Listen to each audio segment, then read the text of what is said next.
You're listening to The Scope, a podcast dedicated to having open conversations about healthcare topics relevant to our patients and community. Today, we're talking about orthopedic surgeries. Let's get started. Hey guys, thanks for listening to The Scope podcast. I'm your host, Paul Hackbarth, and with me today is Brett Clayton.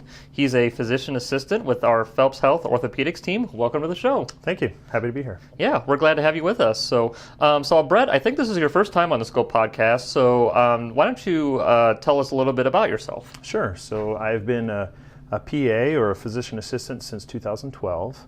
I've worked all of that time in orthopedic surgery, so I've quite a bit of extensive experience working in different fields in orthopedic surgery, and I've been working here at Phelps Health since 2013. Okay, awesome. So we're glad to have you part of the Phelps Health teams. All right, well, today's topic, as we said, we're going to be talking about orthopedic surgeries or joint surgeries.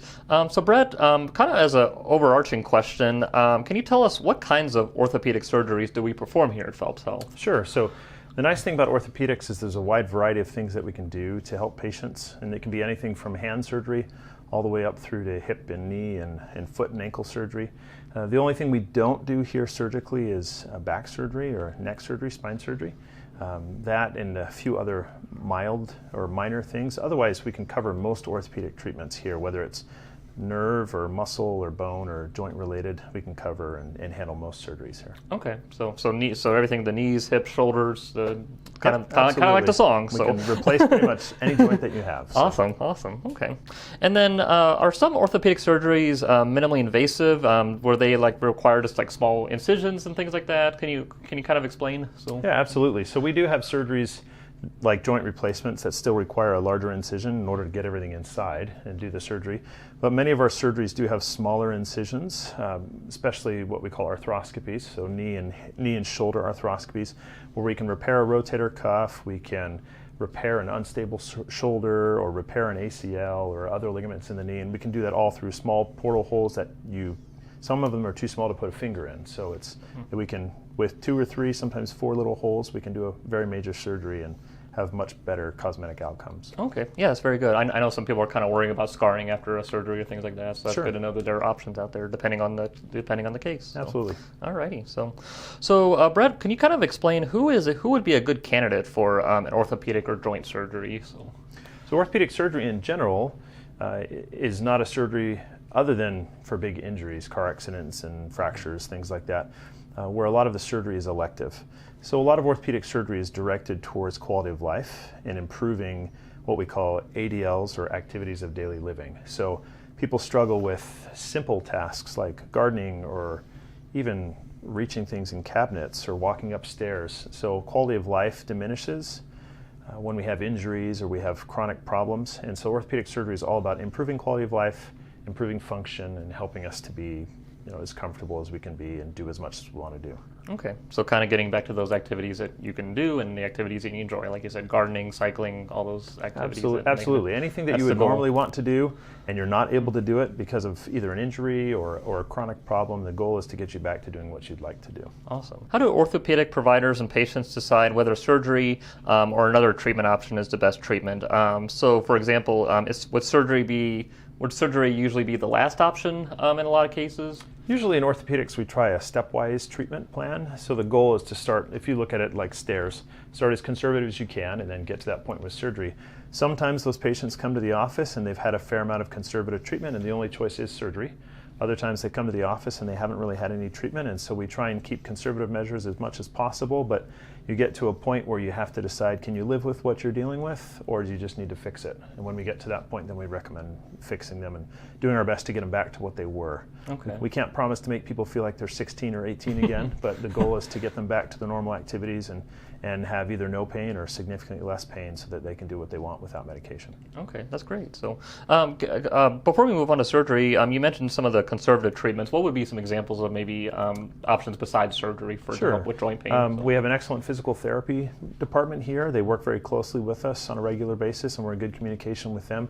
We have excellent treatment options with injections and medications, even home therapy options that we can provide patients if they either financially or depending on where they live logistically have a hard time getting to a therapist. So we have a lot of options that we can provide to help them feel better and hopefully get better on their own and kind of empower them with their own care to get better and then maintain feeling better. And then when that doesn't happen, then we just get into more invasive treatments. Okay, so let's maybe talk about what people can expect before, during, and after surgery. So say me and my doctor have agreed that I'm a good candidate for surgery. What can I expect before surgery? Is there sort of a pre-surgery visit that I would have with my orthopedic provider? Can you kind of explain that process? Sure. If we see you in the office and we feel there's a need for surgery at that point, and we make that recommendation, the goal is in the office to explain to you what we think should be done, how that process will go, what your recovery time will be, and what to expect both before and after surgery, and we can discuss that in the office. For some other surgeries that are more invasive, like joint replacement surgeries, we do have a joint camp and a class essentially that you can attend to give you a little more directed directions on how you can improve and what to expect in your recovery. That's too lengthy to cover in an office visit. But your visit would ultimately start with meeting with our surgery schedulers and chatting with them and choosing a time and a date when you could have surgery, depending on when availability is there. And then from there, you would receive instructions on what to expect the day of surgery, what to expect when you leave the hospital, and then how to follow up with us after your surgery and continue to receive care as you recover. Okay, that sounds great.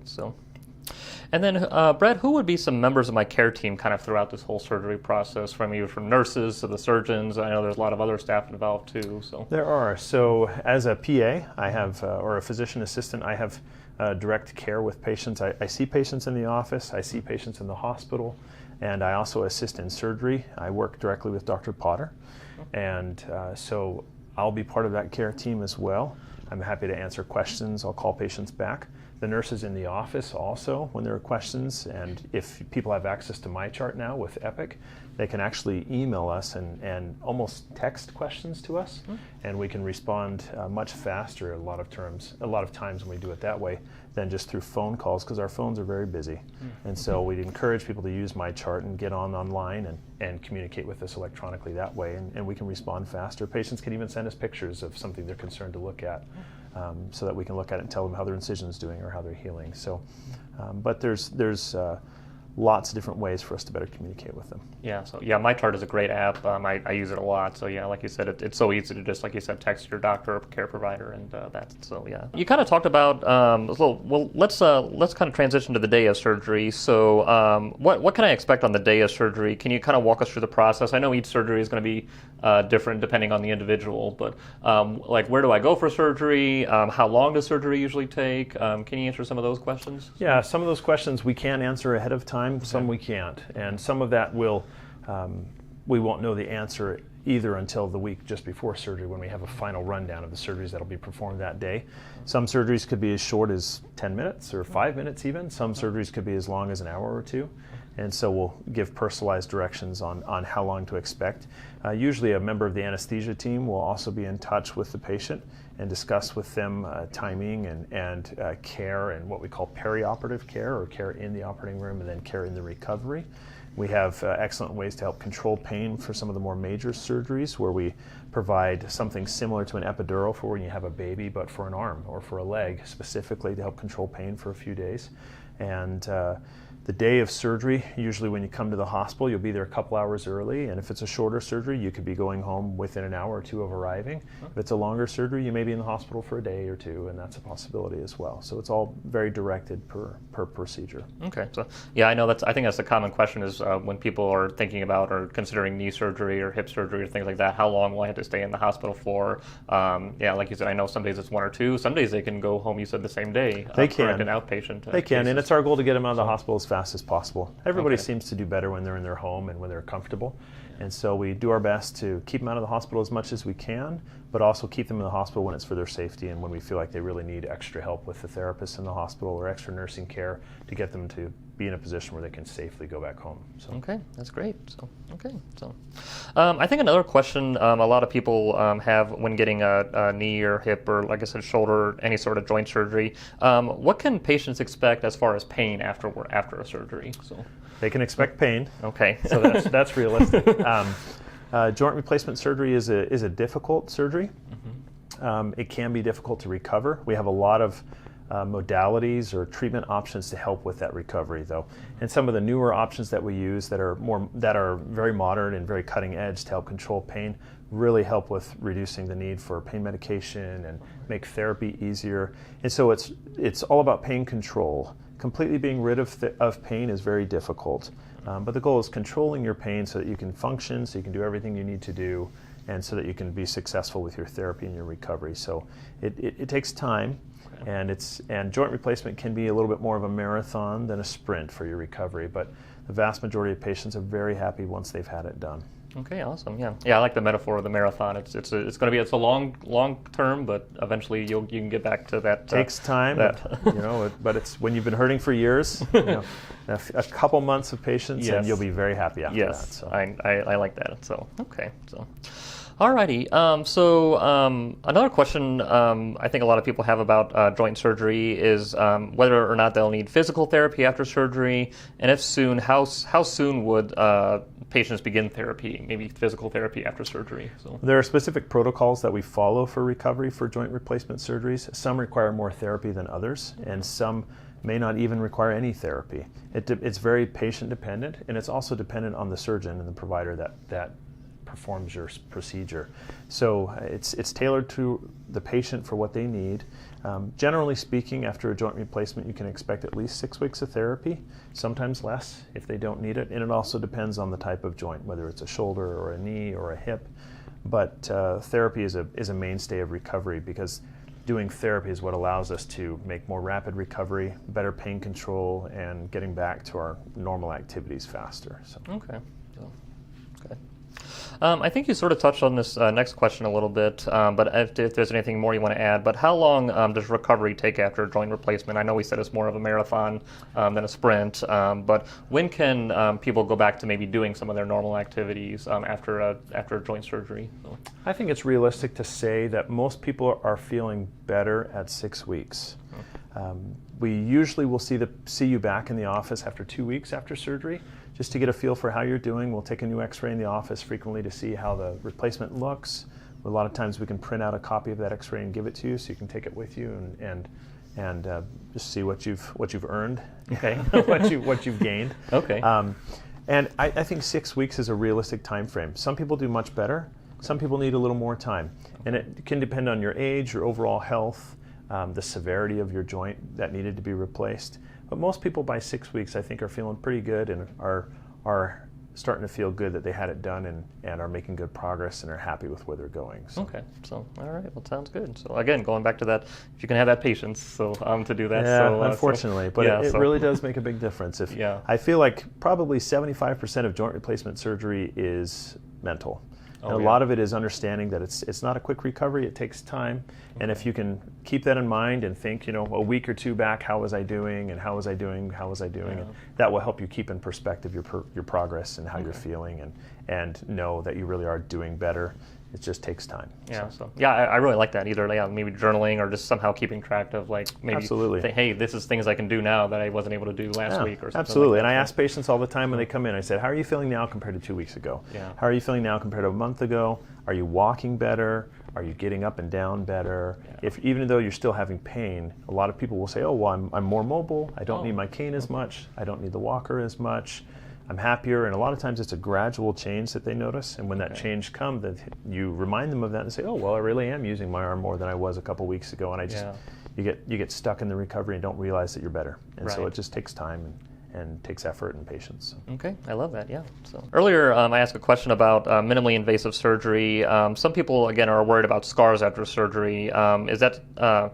So, do a lot of patients have scars after a joint replacement? So. Yeah, and the scarring is a question and is an issue.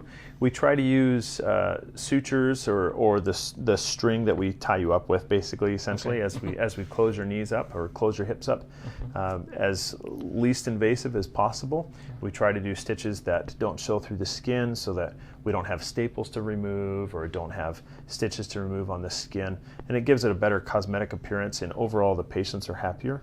I feel like you can get back to showering faster, feeling more normal faster, when you don't have something on the outside of your skin that reminds you just went through a big surgery, and it makes it more comfortable and recover faster. So scars are there. We're much better at minimizing the overall appearance of scars now than we were a number of years ago, and I feel like we get good outcomes with small looking incisions, thin lines, and better cosmetic appearances than we used to. I know one thing that a lot of providers and surgeons do in orthopedics are like total knee replacements, total hip replacements. These artificial joints that are put into people, how long do a lot of those last for? That depends on a number of factors. It depends on the size of the patient, the weight of the patient. It depends on the type of joint that was placed in. And it also depends on which joint it is. So a shoulder might not last as long as a knee or a hip. I think generally speaking, the goal would be to get 20 years out of a joint would be great. We do use some technology currently that has some studies that show even longer wear for it. But I think that would be the goal. And the newer joint replacements are also easier to modify over time. So as a piece wears down over time, you can have a smaller surgery, that's still a big surgery, but a smaller surgery to replace a piece that has worn down maybe 10, 15, 20 years down the road and still maintain the rest of the joint without having to have such an invasive surgery, and just replace the brake pads, so to speak, just to replace the padding. So I gotcha. Okay, so that's great. Yeah. 20 years is a lot. I didn't think they would last that long. So, but yeah, that's great to see that. So, okay. Well, we're about out of time, but I do have one more question for you, Brett. In general, how can we keep our joints healthy after surgery and just throughout our lives in general? So. You know, for a long time they used to say, "Oh, I have back pain. I need to stay in bed." But the studies don't support that. And so it's really more about staying mobile, staying active. And so it's finding a balance. So, you know, you have back pain, you have knee pain, you have shoulder pain. It's finding the balance of the right amount of activity to keep your joints moving and keep them healthy without overdoing it and causing more problems. And that's something that one of your providers or an orthopedic surgeon or I can talk to you about, and how to find that balance, how to stay healthy, try and avoid surgery, and still keep doing what you'd like to do without causing more problems. So. Okay, so yeah, I like what you said about balance. That's a big thing. In your health in general, is finding the right balance for all your health and well-being. I think that's great advice. So okay, alrighty. So well, thanks again, Brett, for coming on to the podcast today. So we appreciate all the information you shared with us. So sure, anytime. Thank you. So and if you liked our show and want to know more, check out phelpshealth.org.